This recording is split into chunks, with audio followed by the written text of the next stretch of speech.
आखिर कौन जीतेगा अगर हो जाए इन पांचों धनुर्धरों में महायुद्ध। दोस्तों, जैसे कि हम सभी जानते हैं कि ये पांचों धनुर्धर सर्वशक्तिमान योद्धा है जिनको परास्त करना बहुत कठिन है। लेकिन अगर इन सभी को आपस में लड़ाया जाए तो कौन जीतेगा? तो चलिए जानते हैं इन सभी की शक्तियों के बारे में। लेकिन उससे पहले अगर आप भी मेरी तरह पक्के सनातनी हैं तो चैनल को सब्सक्राइब करें और वीडियो को लाइक करें। सबसे पहले जानते हैं महान और महादानी योद्धा कर्ण के बारे में। दोस्तों, कर्ण की शक्ति अर्जुन और दुर्योधन से कम नहीं थी। उसके पास इंद्र द्वारा दिया गया अमोघास्त्र था, जिसे इंद्र ने कवच और कुंडल के बदले में दिया था। अमोघास्त्र देते वक्त इंद्र ने कहा था कि तुम इसका प्रयोग एक ही बार कर सकते हो। यह जिस पर भी चलाया जाएगा वह निश्चित ही मारा जाएगा। कर्ण ने इस अमोघास्त्र का प्रयोग उसने दुर्योधन के कहने पर भीमपुत्र घटोत्कच पर किया था, जबकि वह इसका प्रयोग अर्जुन पर करना चाहता था। यह ऐसा अस्त्र था जिसका वार कभी खाली नहीं जा सकता था, लेकिन वरदान अनुसार इसका प्रयोग एक बार ही किया जा सकता था। दोस्तों, उस काल में द्रोणाचार्य, परशुराम और वेद व्यास को ही ब्रह्मास्त्र चलाना और किसी के द्वारा ब्रह्मास्त्र का प्रयोग किए जाने पर उसे असफल कर देना याद था। जब द्रोणाचार्य ने कर्ण को ब्रह्मास्त्र विद्या सिखाने से इनकार कर दिया, तब वे परशुराम के पास पहुंच गए। परशुराम ने प्रण लिया था कि वे इस विद्या को किसी ब्राह्मण को ही सिखाएंगे, क्योंकि इस विद्या के दुरुपयोग का खतरा बढ़ गया था। कर्ण यह सीखना चाहता था तो उसने परशुराम के पास पहुंचकर खुद को ब्राह्मण का पुत्र बताया और उनसे यह विद्या सीख ली। फिर एक दिन जंगल में परशुराम जी कर्ण की गोद में सिर रखकर गहरी नींद में सो रहे थे। तभी कहीं से एक कीड़ा आया और वह कर्ण की जांघ पर डंक मारने लगा। कर्ण की जांघ पर घाव हो गया, लेकिन परशुराम की नींद खुल जाने के भय से वह चुपचाप बैठा रहा। घाव से खून बहने लगा। बहते खून ने जब परशुराम को छुआ तो उनकी नींद खुल गई। उन्होंने कर्ण से पूछा कि तुमने उस कीड़े को हटाया क्यों नहीं? कर्ण ने कहा कि आपकी नींद टूटने का डर था, इसलिए। परशुराम ने कहा कि किसी ब्राह्मण में इतनी सहनशीलता नहीं हो सकती है। तुम जरूर कोई क्षत्रिय हो, सच सच बताओ। तब कर्ण ने सच बता दिया। क्रोधित परशुराम ने कर्ण को उसी समय शाप दिया कि तुमने मुझसे जो भी विद्या सीखी है वह झूठ बोलकर सीखी है, इसलिए जब भी तुम्हें इस विद्या की सबसे ज्यादा आवश्यकता होगी तभी तुम इसे भूल जाओगे। कोई भी दिव्यास्त्र का उपयोग नहीं कर पाओगे। हुआ भी यही कि कर्ण को जब ब्रह्मास्त्र की जरूरत महसूस हुई तब वे यह विद्या भूल गए। अब बात करते हैं राम की शक्ति के बारे में। दोस्तों, कैकई ने हमेशा राम को अपने पुत्र भरत के समान ही प्रेम किया। कभी भी कैकई ने राम के साथ कोई भेदभाव नहीं किया।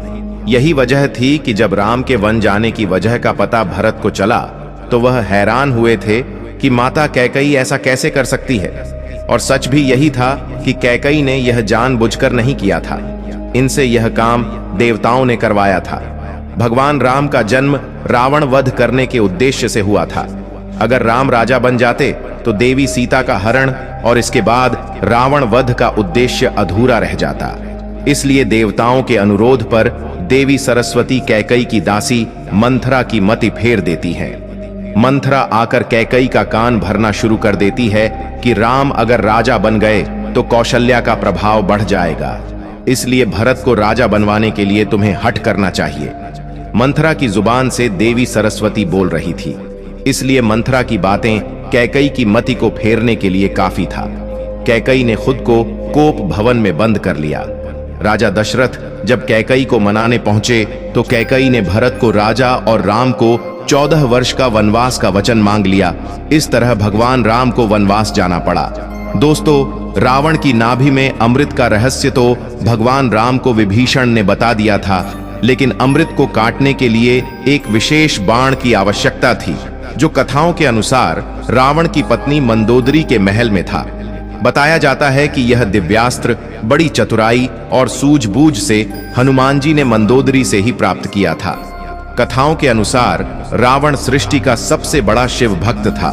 उसने अपने 10 सिर काटकर भगवान शिव को अर्पित कर दिए थे, जिससे प्रसन्न शिव ने उसे बहुत से वरदान देकर शक्तिशाली बना दिया। उसे मार सकने वाला केवल एक ही बाण था, जिसे मंदोदरी ने अपने पास छिपा लिया था। जब राम व रावण का युद्ध हुआ तो हनुमान जी ब्राह्मण भिक्षु का वेश रचकर मंदोदरी के पास पहुंच गए और चतुराई से उसे हासिल कर भगवान राम को दे दिया था, जिससे उन्होंने रावण का वध किया था। अब जानते हैं अर्जुन के बारे में। दोस्तों, कहानी के अनुसार पराक्रम के साथ ही अर्जुन के व्यक्तित्व के तेज से हर कोई आकर्षित हो जाता था। पौराणिक मान्यताओं के मुताबिक अर्जुन के जैसा तेज किसी भी पांडव में नहीं था। व्यक्तित्व का यही तेज अर्जुन को दूसरों से अलग बनाता था। कहानी में कई जगहों पर अर्जुन के धैर्य का जिक्र है। धैर्य को अपनाकर अर्जुन ने कई स्थानों पर विजय प्राप्त की है। भगवान श्री कृष्ण ने कहा है कि जो भी मनुष्य धैर्य को अपनाता है वह अपने आप ही एक महान व्यक्तित्व वाला इंसान बन जाता है। अर्जुन शारीरिक बल के साथ साथ मानसिक बल के लिए भी जाने जाते थे। कहानी में इस बात का भी जिक्र है कि मानसिक बल यानी कि चतुर नीतियों को अपनाकर अर्जुन कई शत्रुओं का नाश कर देते थे। अर्जुन के जैसे श्रेष्ठ धनुर्धारी कोई नहीं था। अर्जुन जितनी स्फूर्ति से धनुष बाण चलाते थे उतनी तेजी से कोई भी नहीं चला पाता था। यही गुण अर्जुन को सर्वश्रेष्ठ धनुर्धारी बनाता था।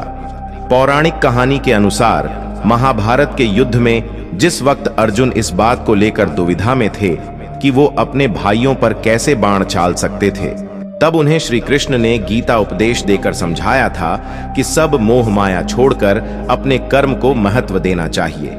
महाभारत के रण में श्री कृष्ण के उपदेश के पश्चात अर्जुन के अंदर विषादहीनता का गुण आया था। ऐसा कहा जाता है कि श्री कृष्ण से इस ज्ञान की प्राप्ति के बाद अर्जुन ने जितने भी युद्ध लड़े वो एक पल के लिए भी विचलित नहीं हुए। अर्जुन किसी भी बात से दुखी नहीं हो पाए। चलिए अब जानते हैं द्रोणाचार्य के बारे में। दोस्तों, गुरु द्रोणाचार्य के पुत्र थे अश्वत्थामा। पिता पुत्र की जोड़ी ने मिलकर महाभारत में कोहराम मचा दिया था। अश्वत्थामा को महादेव, यम, काल और क्रोध के सम्मिलित अंश से उत्पन्न किया गया था। द्रोणाचार्य हस्तिनापुर के राजगुरु और शिक्षक थे।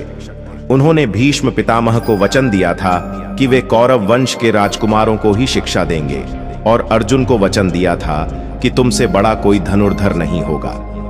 दोस्तों, द्रोणाचार्य ने जिस अर्जुन को महान सिद्ध करने के लिए एकलव्य का अंगूठा कटवा दिया था, उसी अर्जुन के खिलाफ उन्हें युद्ध लड़ना पड़ा और उसी अर्जुन के पुत्र की हत्या का कारण भी वे ही बने थे और उसी अर्जुन के साले के हाथों उनकी मृत्यु को प्राप्त हुए थे। द्रोणाचार्य के चरित्र को समझना अत्यंत कठिन है। दोस्तों, भीष्म के सरशैया पर लेटने के बाद 11वें दिन के युद्ध में कर्ण के कहने पर द्रोण सेनापति बनाए जाते हैं। अश्वत्थामा के पिता द्रोण की संहारक शक्ति के बढ़ते जाने से पांडवों के खेमे में दहशत फैल जाती है। पिता पुत्र मिलकर महाभारत युद्ध में पांडवों की हार सुनिश्चित कर देते हैं। पांडवों की हार को देखकर श्री कृष्ण ने युधिष्ठिर से भेद का सहारा लेने को कहा। इस योजना के तहत युद्ध में यह बात फैला दी गई कि अश्वत्थामा मारा गया, लेकिन युधिष्ठिर झूठ बोलने को तैयार नहीं थे। तब अवंतिराज के अश्वत्थामा नामक हाथी का भीम द्वारा वध कर दिया गया। इसके बाद युद्ध में यह बात फैला दी गई कि अश्वत्थामा मारा गया। जब गुरु द्रोणाचार्य ने धर्मराज युधिष्ठिर से अश्वत्थामा की सत्यता जानना चाही तो उन्होंने जवाब दिया, अश्वत्थामा मारा गया परंतु हाथी।